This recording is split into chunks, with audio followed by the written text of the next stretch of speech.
Le co-enseignement. Ce mot, on l'entend de plus en plus, surtout quand on parle d'éducation. Mais au fond, qu'est-ce que ça veut dire, vraiment? Aujourd'hui, on décortique cette pratique qui est en train de redessiner les contours de la salle de classe en s'appuyant sur les travaux de Rachel Arendt.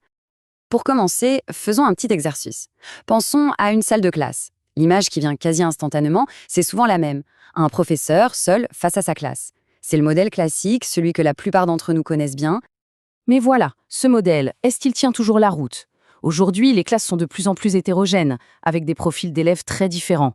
Alors, la question se pose, et elle est cruciale.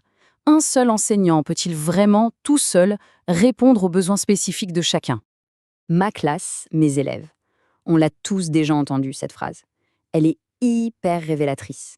D'un côté, elle montre un engagement fort, mais de l'autre, elle crie aussi un profond isolement. L'enseignant est seul maître à bord, et cette responsabilité est une charge immense, souvent citée comme une des plus grandes difficultés du métier. Alors, face à ce constat d'isolement, on fait quoi? C'est là qu'une alternative émerge avec force, le co-enseignement. C'est une proposition pour venir bousculer ce modèle traditionnel de la classe. Alors, le co-enseignement, c'est quoi exactement? Penchons-nous sur la définition. Il y a des mots-clés qui sont essentiels ici. Travail en commun, dans le même groupe, au même moment. Et surtout, le plus important, avec des responsabilités partagées. C'est bien plus que d'être simplement à deux dans la même pièce. Non, non. Il s'agit de construire une véritable collaboration pédagogique. Et attention, petit point de vigilance, il ne faut pas tout confondre. Le co-enseignement, c'est bien deux enseignants titulaires, responsables de tous les élèves de la classe.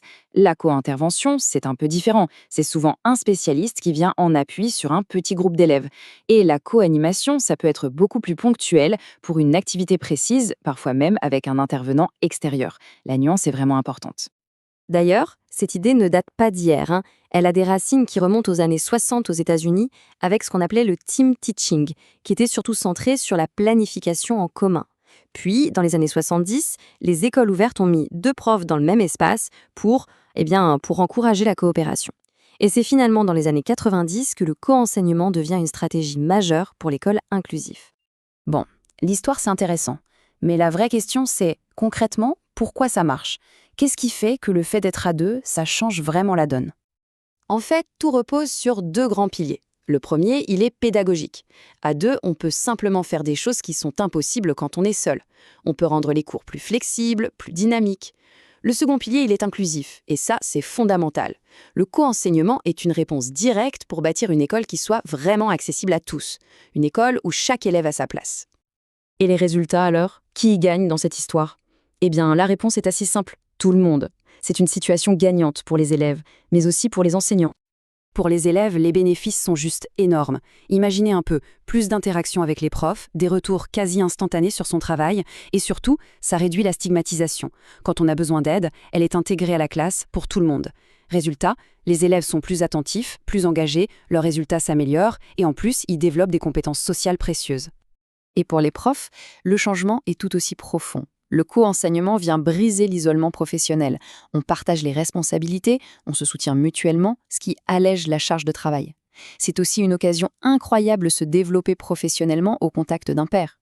Et au final, c'est un excellent rempart contre l'épuisement qui renforce le sentiment d'être efficace. Bon, évidemment, si les bénéfices sont clairs, on ne va pas se mentir, la mise en pratique, ce n'est pas toujours un long fleuve tranquille. Il est super important de regarder les défis bien en face. Alors la question que tout le monde se pose, est-ce que c'est toujours facile? La réponse, on s'en doute un peu, c'est non. Co-enseigner, c'est un partenariat, et comme dans tout partenariat, il y a des obstacles bien réels à surmonter. Alors, quels sont ces fameux obstacles? Le premier qui revient systématiquement, c'est le temps. Trouver des créneaux communs pour co-planifier les cours, c'est un vrai casse-tête. Ensuite, il y a la gestion du bruit et de l'espace. Une classe plus active est souvent une classe plus vivante, disons. Et enfin, et c'est peut-être le plus délicat, il y a la dimension humaine. Il faut de la confiance, du respect, et surtout, il faut réussir à dépasser la peur d'être jugé par son collègue. Alors, comment on fait pour que ça marche? Il y a 4 conditions qui semblent vraiment indispensables. D'abord, une vision partagée. Il faut être d'accord sur les objectifs. Ensuite, un respect mutuel. Chacun valorise l'expertise de l'autre. Troisièmement, et c'est non négociable, du temps de planification institutionnalisé officiel. Et enfin, Un soutien clair et net de la direction d'école. Sans ces 4 piliers, ça devient très, très compliqué. Pour conclure, il faut vraiment comprendre que le co-enseignement, c'est bien plus qu'une simple stratégie. C'est un véritable changement de mentalité, un changement d'identité professionnelle. Cette citation, elle résume absolument tout. Partager sa classe, ce n'est pas juste partager des murs, c'est accepter de partager son autorité, sa légitimité. Pour un enseignant habitué à être le seul capitaine à bord, laisser quelqu'un d'autre entrer dans son territoire, c'est une transformation psychologique profonde. L'objectif final, il est là, résumé en quelques mots. Passer de ma classe et mes élèves à notre classe et nos élèves. Ce simple changement de pronom, de ma à notre, il dit tout. On bascule d'une logique de possession individuelle à une responsabilité qui devient collective. Et c'est peut-être ça, au fond, la plus grande révolution de l'école de demain.